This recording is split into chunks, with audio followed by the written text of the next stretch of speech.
Jesus, in U vind ek 'n ruimte wat my tuis laat voel. Die goedheid, lewenskrag, beskerming en vrede is soos drade verweef in ons lewenspad. Wys ons die plek, Here, waarheen U ons roep en waar U ons tuis wil maak. Gee ons die vertroue Gees van God dat ons in U geborge veilig daarheen op pad is. Lei ons om U gasvryheid en teenwoordigheid beter te leer ken. Maak ons getroue disippels. Amen.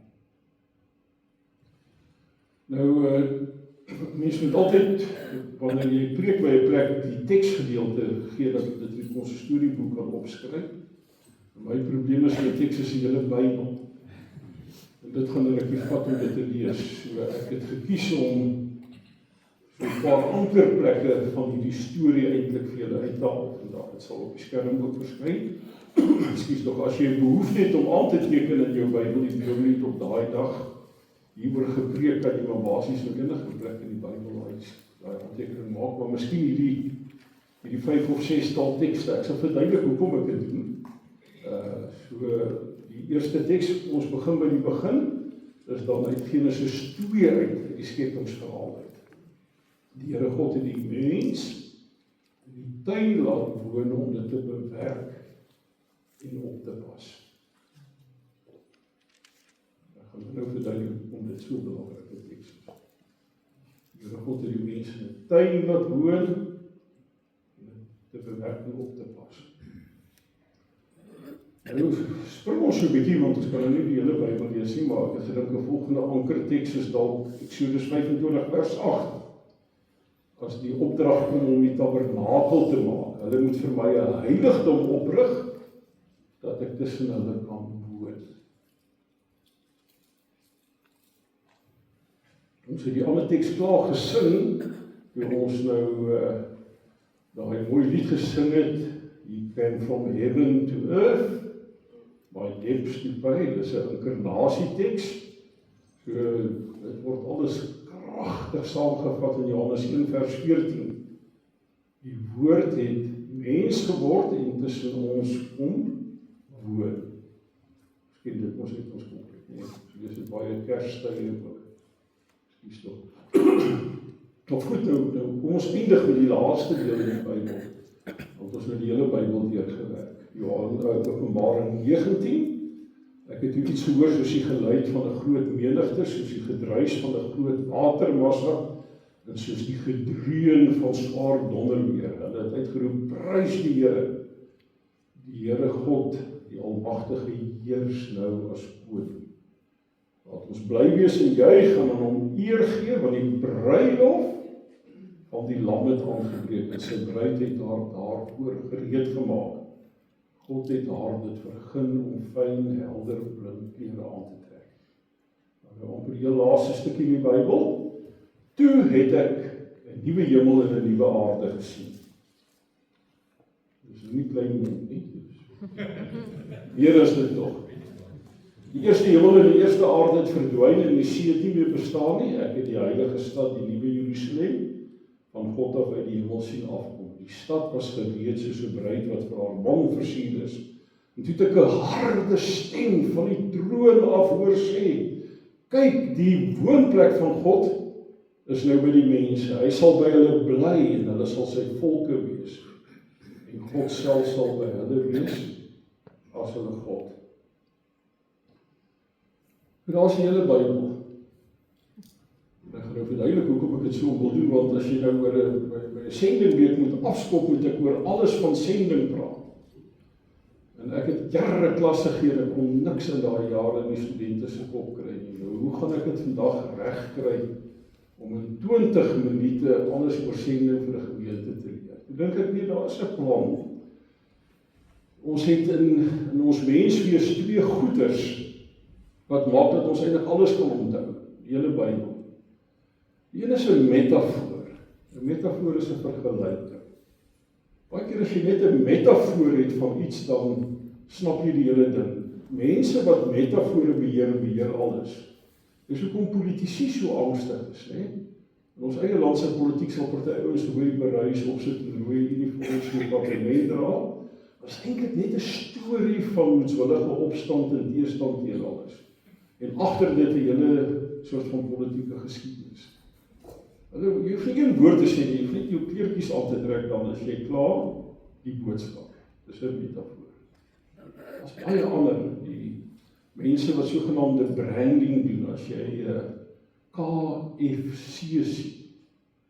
Jy sien die boomie met so lang baard, wat daar uit Amerika kom, bietjie hier's hoender. Dis 'n metafoor van die hele soort van 'n ervaring. Stories is dieselfde. As jy, ons is ons stories, ek gaan dit verduidelik. En as jy 'n sleurende storie kan vertel, beheer jy eintlik alles. Die een wat die narratief beheer die storie. Al wat ek vandag gaan doen is, ek kan eintlik nie in 'n kort preek alles oor sending vertel nie. Maar ek kan vir julle 'n metafoor en 'n storie gee, hoop julle snap dit, dan het julle alles. En die metafoor en storie kom uit die hele Bybel uit, dis hoekom ek nou die storie van die hele Bybel gelees het. Sodat ek praat oor stories en net daaroor sê, elke mens is eintlik maar 'n storie wat in vel toegevou is. Ons weet dit, ons hou van stories. Op die oomblik is die groot storie, die oudste storie van alle tye saam met die Bybel. En dit is die storie wat nou in die films is, Odyssea. Ek hoop julle kan die moeite doen om stad toe te ry die film te sien. Dit is verbuisterend. Mens moet dit sien. Elkeen van ons sal weer eintlik ons hele geskiedenis herleef as ons die fliek kyk. Johan Rousseau het vanoggend in die rapport ook 'n skitterende stuk, as jy dit digitale Sondagkoerante nog mag lees dit gerus vandag, wat vertel hoekom hierdie so 'n meesleurende storie is. Pragtig. Iemand vertel, Homerus vertel 'n storie wat mense vir 3000 jaar opgewonde maak. Wat hulle hele siening van die lewe eintlik verander. En die filmregisseur het dit nou net weer baie visueel gemaak. So sterk stories.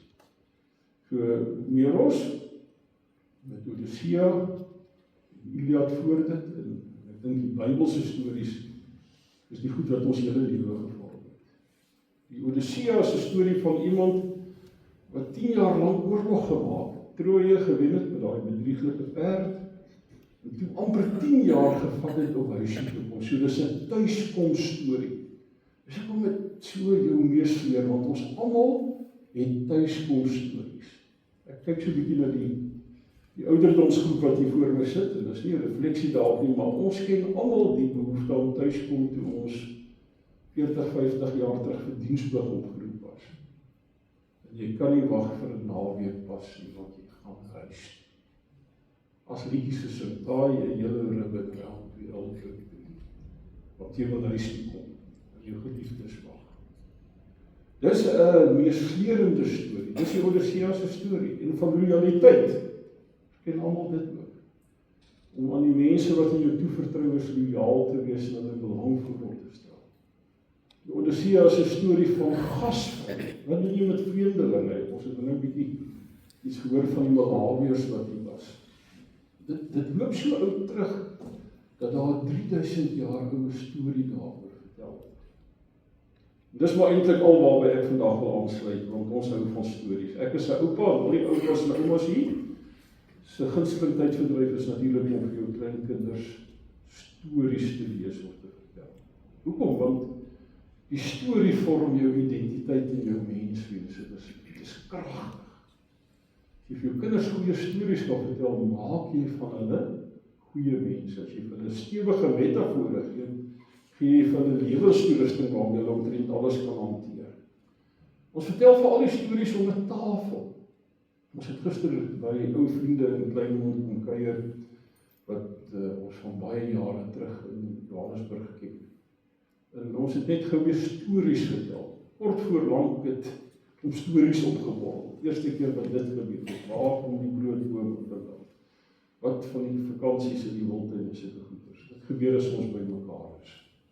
Stories en metafore verander die hele lewe.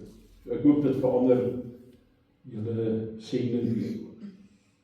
Want een van die belangrike dinge wat ek vir julle wil vertel is dat daar 'n oorkoepelende storie in die Bybel is. En ons het baie sulke stories wat vir ons help om die Bybel eintlik in 'n sin of in 'n dag of in 'n preek te kan verstaan. Baie mense sal sê die belangrikste storie is die koninkryk van God. Het julle baie gehoor? Ek seker die dominees het al nie gepreek daaroor. Ja, maar wat is koninkryk deesdae? Dit is nie die Engelse koninkryk nie. Dis 'n treurige koninkryk. Die eiland sink. Dis ook nie die Amerikaanse koninkryk nie. Ek dink die ou ding daar is 'n koning, maar dit help ook nou nie so baie. Dis ook nie 'n Afrika koninkryk nie. So die beeld, die metafoor raak flou. Dit raak amper knarsig as jy nou oor koninkryk van God praat. Dan sal mense sê, maar miskien moet ons bietjie met 'n ander metafoor weer opdiep waaroor ons baie gepraat het, soos disippelskap. Dis 'n groot een nou die gemeente rondom. Maar wat is disippelskap? Verskriklik belangrik, maar dalk het ons die term so baie gebruik dat dit is soos 'n klippie wat rondgerol het in jou sak. Hy is nie meer krapperig nie. Daar's niks daaraan wat jou wakker maak nie. Hy's glad gewerk. Ek wil vandag vir julle 'n storie vertel of 'n metafoor gee wat bietjie knoetserig is. Of kan ek nou maar uit my werk as 'n dosent sê, dis 'n groot nuwe tema in sendingteologie wat ons probeer gebruik om te sê, maar kom ons kyk so na die Bybel. En wat is die hoofstorie van die Bybel? Wat is die een storie wat 'n dominee kan gebruik om te sê, hier's 5 tekste, miskien nog 500 of 5000 ander, maar hier's gom wat hierdie hele tekste aan mekaar bind of die Bybelse storie aan mekaar bind. En ek wil voorstel dat jy vir 'n oomblik dink in jou nadenke oor hierdie sendingweek en oor jou lewe aan die storie wat Odysseus ook vertel van tuiskoms. Om huis op te sit, om God wat wil tuiskom as 'n sentrale storie te opwerk. En ek het dit vinnig gedoen en die skryfie gaan sommer net ietsie daarvan wys ook, ek gaan dit nou uitpak, maar ek het nou tekste gelees wat elkeen van daai sirkeltjies van die paradijs Eden, die tabernakel, die tempel, Jesus. En ek gaan 'n Pinksterteks lees en die Openbaring teks. En ek gaan vir julle verduidelik hoe dit eintlik een storie oor die hele Bybel is. Kom ons kyk na die eerste een, die skepping. Wat skep God? Dis 'n baie unieke verhaal in Genesis 2, want dit vertel dat God het iets gemaak, maar nie weggetrek nie. Dit was van die ou Griekse stories. Odysseus gaan ook daaroor, is Jesus op die berg, en wat doen die mense nou hieronder? Maar ons storie, wat in die Bybel opgeteken is van God wat skep en daar kom betrokke bly. Hy is in die tuin, teenwoordig in die tuin, hy wandel in die tuin, hy praat met Adam en Eva, sê die verhaal. Hy loop baie keer in die aandwind en is betrokke by daai deel. Eintlik is die skepingsverhaal 'n verhaal wat sê God plant en vorm en skep en hy wandel daar en hy deel dieselfde ruimte met mense. Dis eintlik die magnifieke inleiding van ons storie. Dat God skep uit die niks uit, hierdie stuk deel, wat ons al hoe meer leer ken, soos wat ons teleskope in die ruimte opstuur en meerkatte in die woestyn bou en luister met skerp ore na die heelal. Maar dis alles wat die Skepper God gemaak het en wat hy omhels, wat hy sê dis waar ek speel en werk en modder en klei vat en asem inblaas en mense maak en allerhande kunswerke en speelgoed maak wat God lekker is om te maak. So dink bietjie daaraan. God wil tuiste skep. Dit is wat die skepingsverhaal vertel. Nou voed die goed op, mense is moetswillig en dit is nou vreeslik as jy rekenaar sê daar's 'n probleem. Kom net vir my gesê ek gaan moeilikheid kry met die rekenaar, want ek net probeer van vooraf op start. Kan nie glo dat dit wou doen. Mense voel dat ek net my preek kry. Daar sê. Kom hy nou weer skies. Jammer vir die kort onderbreking, maar dan net weer ek oor Openbaring terwyl ek nog eintlik by Genesis is. Daar sê.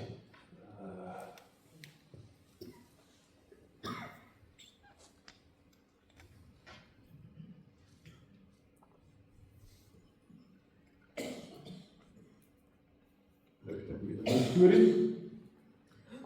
So, die mens voeder goed op met, ons noem het sonde, noem het hardkoppigheid, onvermoë om in God se storie te wil speel, maar God skryf nie die plek af nie. Hy loop 'n pad en begin 'n nuwe pad loop. Slaaks ook dat hy dit ook doen deur gasvryheid, soos met Abraham en Sara.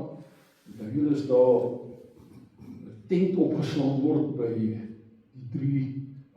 bome, en dan kom besoekers by Abraham en Sara aan, so uit die woestyn uit gestap, en ontvang hy 3 persone wat later blyk boodskappers van God te wees met gasvryheid. Hulle sê die Here gaan met jou 'n verbond oprig. God laat julle nie in die steek nie. Dan is daar die Egipte storie, nou is hulle uittrek.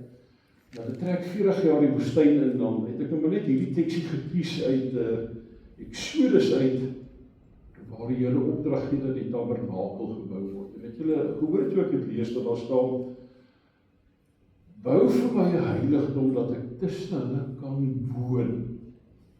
Speel die ding van God wil hulle woning oprig. God wil kom bly, God wil 'n tuiste skep. God trek in, sê Exodus 25 vers 8. En die tabernakel is nogal interessant as mens daarna gaan kyk, is 'n klein skepping.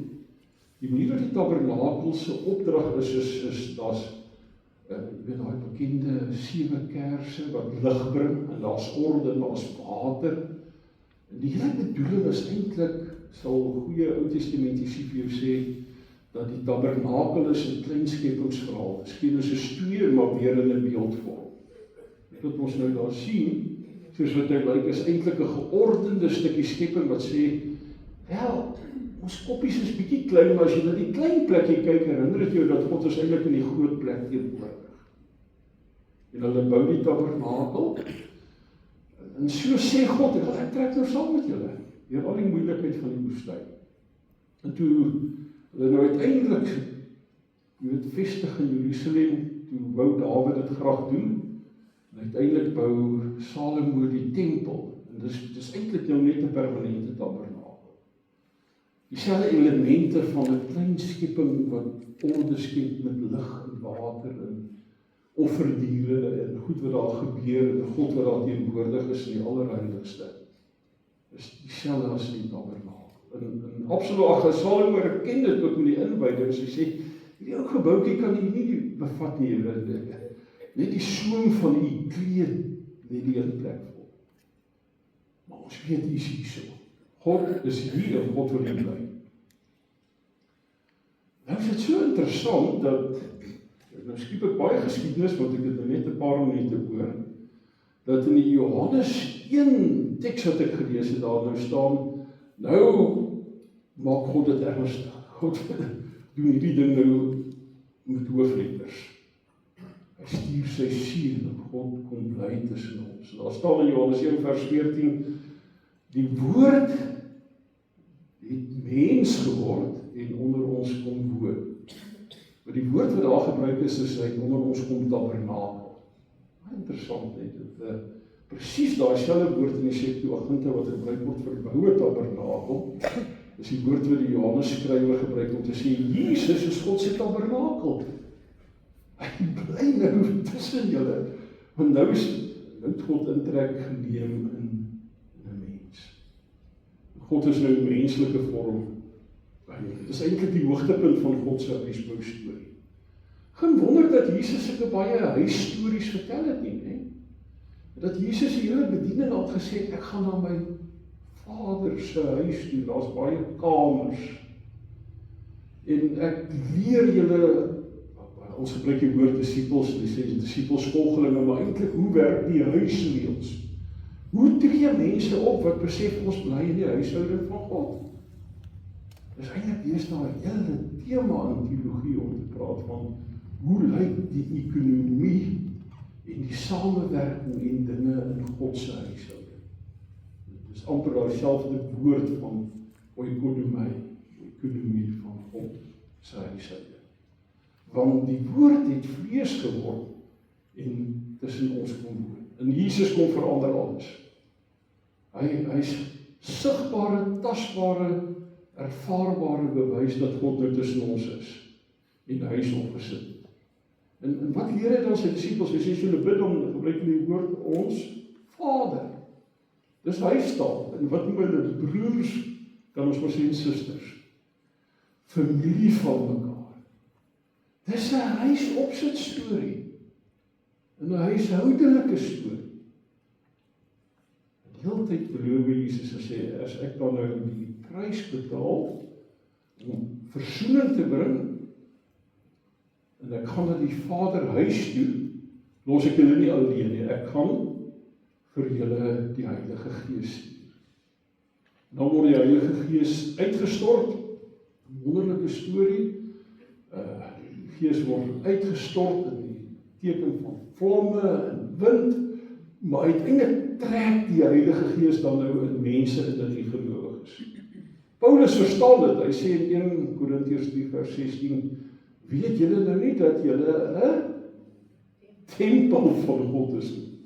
En dat die Gees van God in julle woon. Sien julle dit raak? Paradys of Eden, tabernakel, tempel, Jesus wat die woord het tussen ons kom tabernakel.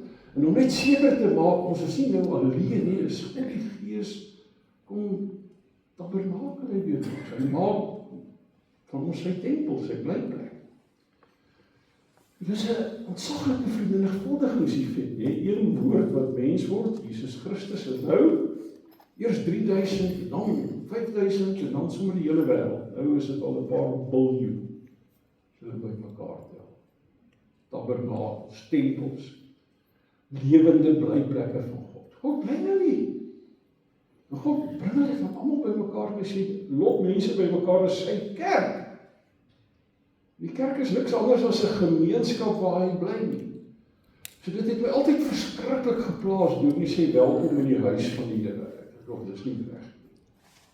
Ek dink ou dominees wat praat van julle is in die huis van die Here, nou kom ek agter hulle is eintlik al die tyd reg. Dis maar 'n klein speelplekkie soos die tabernakel en die tempel was wat ons Sondag hier kom oefen. Maar ek werk God se huis. Dit sê huis ja. Baie meer ook, ek gaan dit nou verduidelik. Maar dit is sy huis hierdie. Dit is sy huishouding en ons speel huis hier, sodat ons in die regte lewe kan huis doen. Dis die huis van God.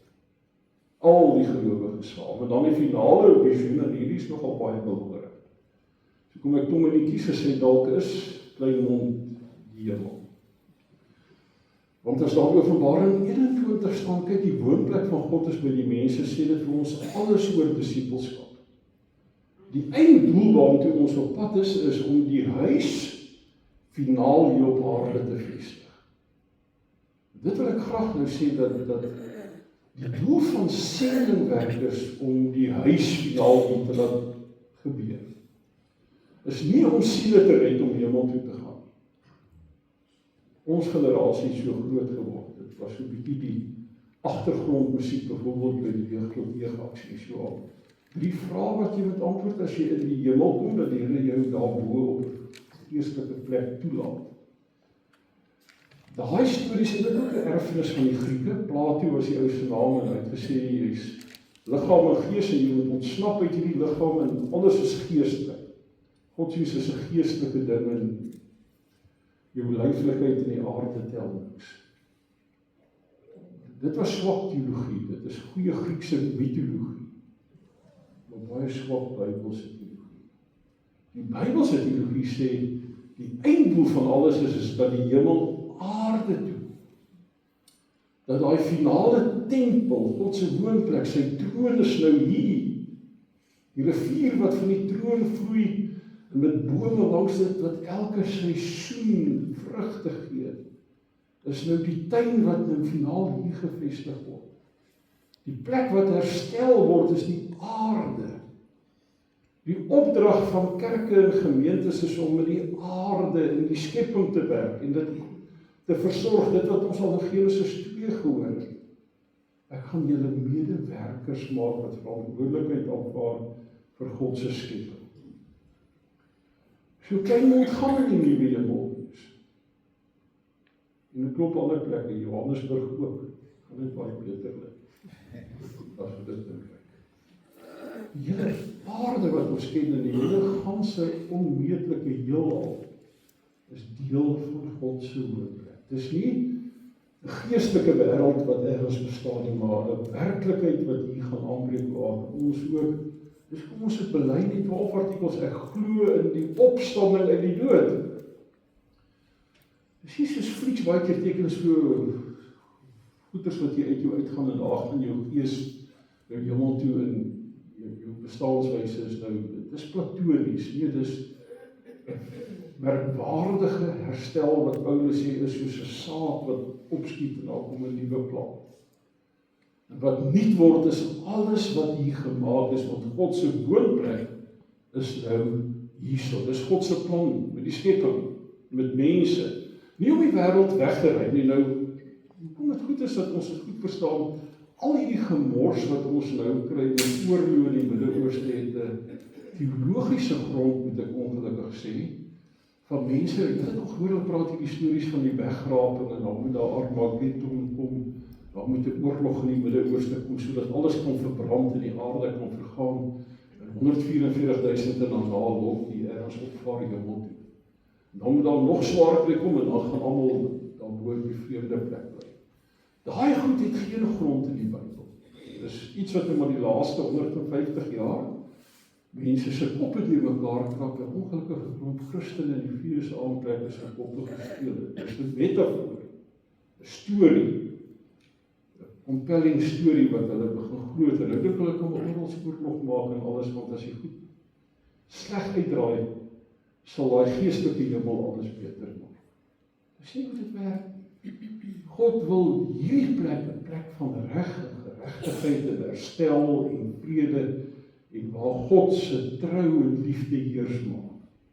Dis wat hier moet gebeur. Dis die finale visioen wat in Openbaring uitgespel word. So, kom ons vat saam.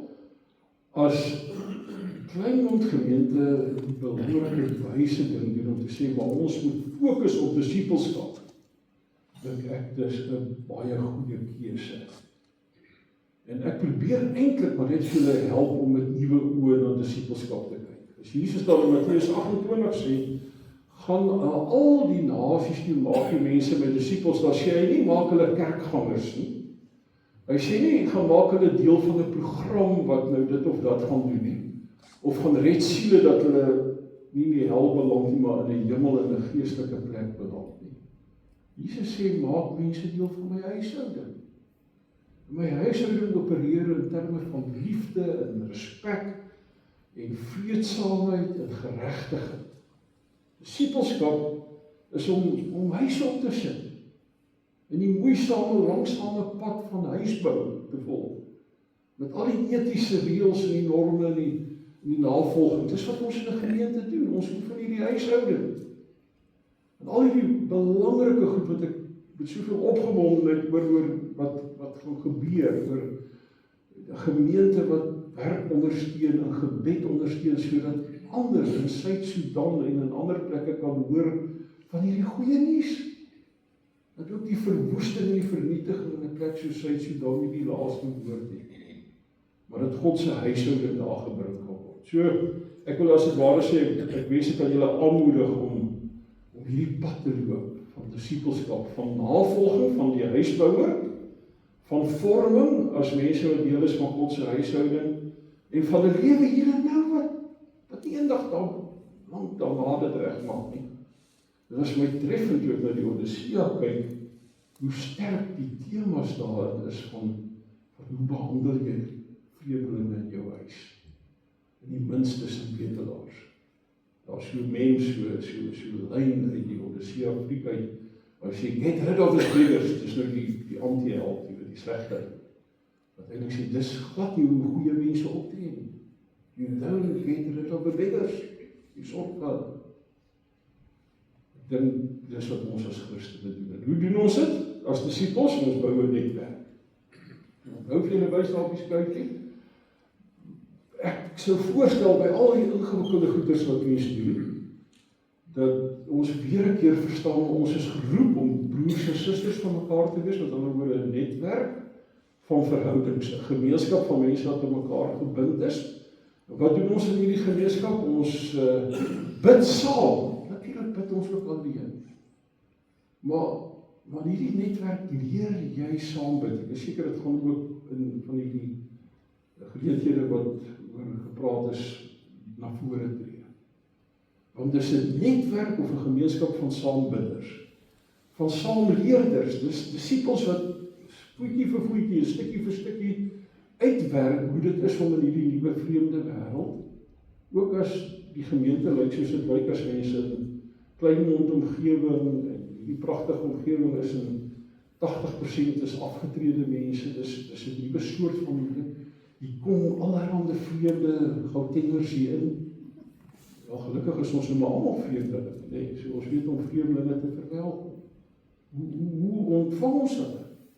Hoe gaan ons saam dien? En hoe gaan ons saam getuig? So ek dink die sleutelwoord is gasvrye disippelskap.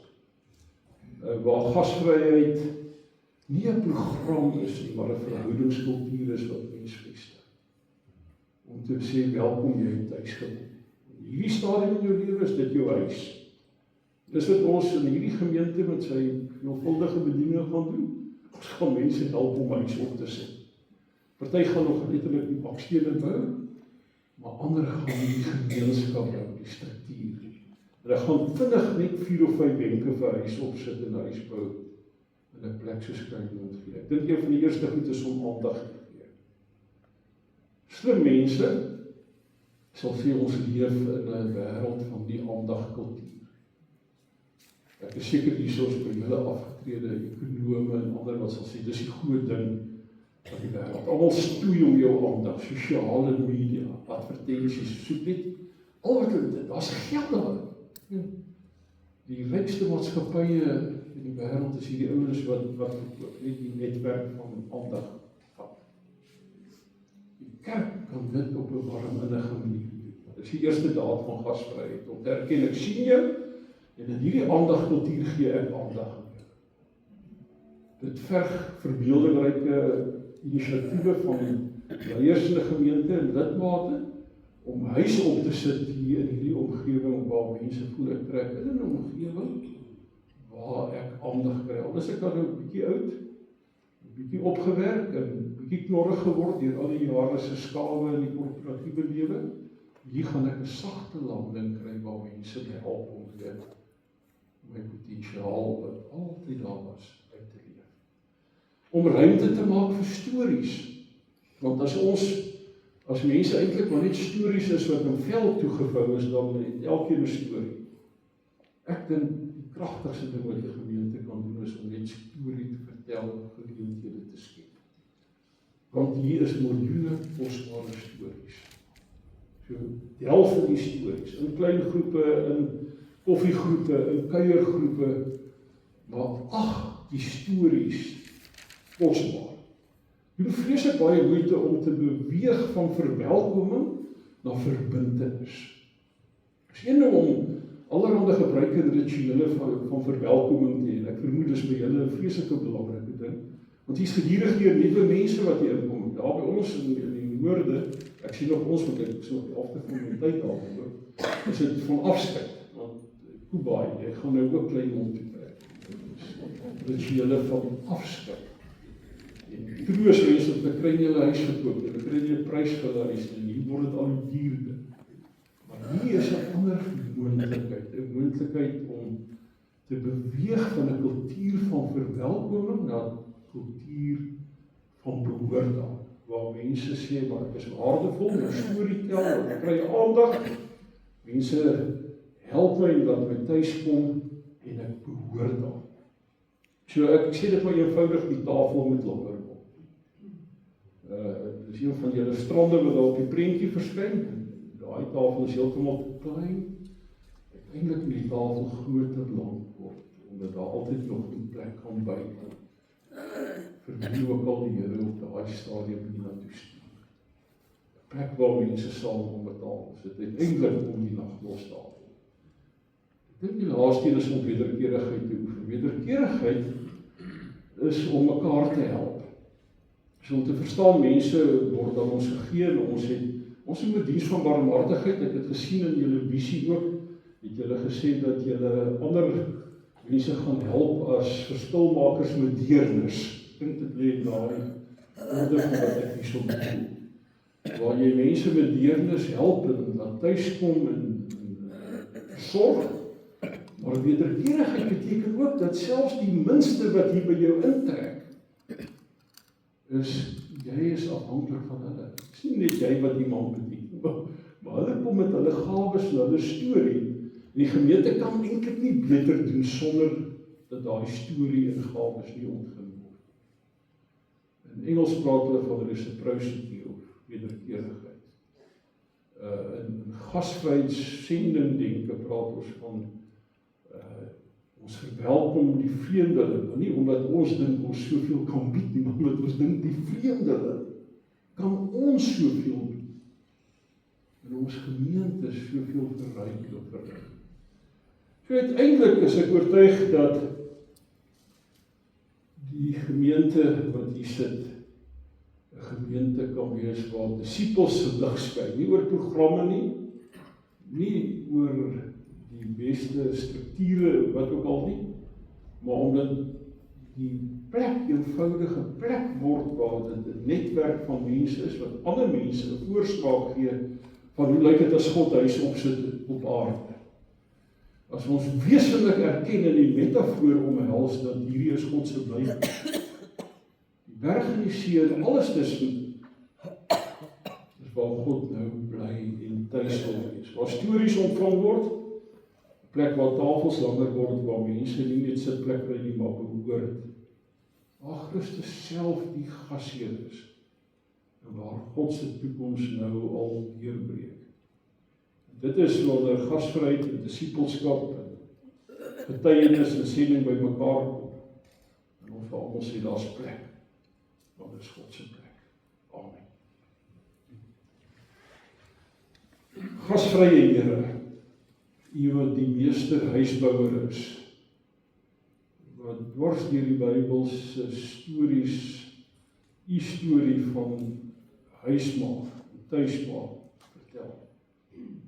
Ek bid dat U deur die Gees wat ook van ons 'n tempel in 'n huis maak, ons sal aanraak in ons plek waar ons dink, ons plekke waar ons voel en emosies het, en ons netwerke waar ons met ander mense in verbinding is, dat ons in al die plekke sal inkoop op die oorspronklike storie.